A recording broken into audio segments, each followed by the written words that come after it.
संसद के शीतकालीन सत्र के 7वें दिन आज लोकसभा में चुनाव सुधार पर चर्चा हो रही है। संसद के निचले सदन में हो रही इस बड़ी डिबेट में वोटर लिस्ट पुनरीक्षण से लेकर इलेक्ट्रॉनिक वोटिंग मशीन यानी ईवीएम की विश्वसनीयता और राजनीतिक दलों को मिलने वाले गुमनाम चंदे तक हर पहलू पर चर्चा की जा रही है। विपक्ष की ओर से सदन में बहस की शुरुआत करते हुए कांग्रेस सांसद मनीष तिवारी ने कहा कि यह प्रक्रिया चुनाव आयोग की निष्पक्षता पर सवाल उठाती है। चुनाव आयोग पर सवाल उठ रहे हैं। चुनाव आयोग को लेकर लोगों में भ्रम की स्थिति है। वहीं केंद्रीय मंत्री ललन सिंह ने पलटवार करते हुए कहा कि सरकार कभी किसी संवैधानिक संस्था के काम में दखल नहीं देती और ना ही उन्हें प्रभावित करती है।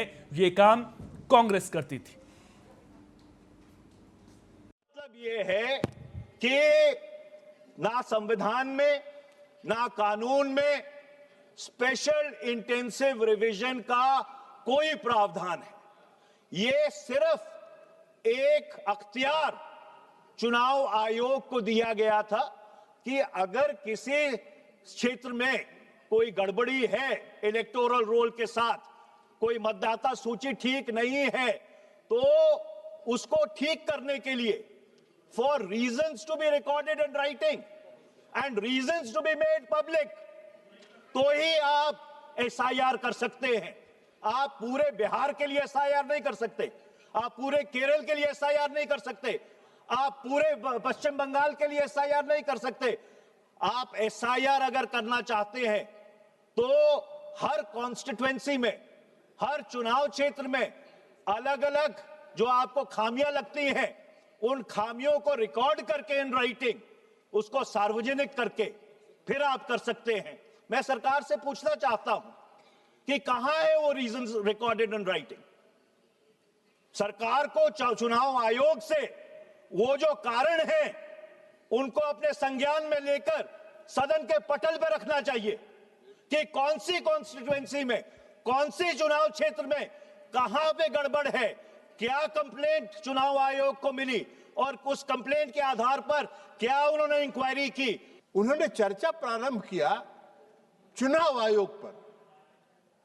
महोदय, आप सबको मालूम है, हम सबको मालूम है कि चुनाव आयोग एक संवैधानिक संस्था है और संवैधानिक संस्थाओं के कार्यकलाप पर हम यहां चर्चा नहीं कर सकते हैं, लेकिन फिर भी वो चुनाव आयोग के कार्यकलाप पर चर्चा कर रहे थे, अब उस पर प्रवचन दे रहे थे।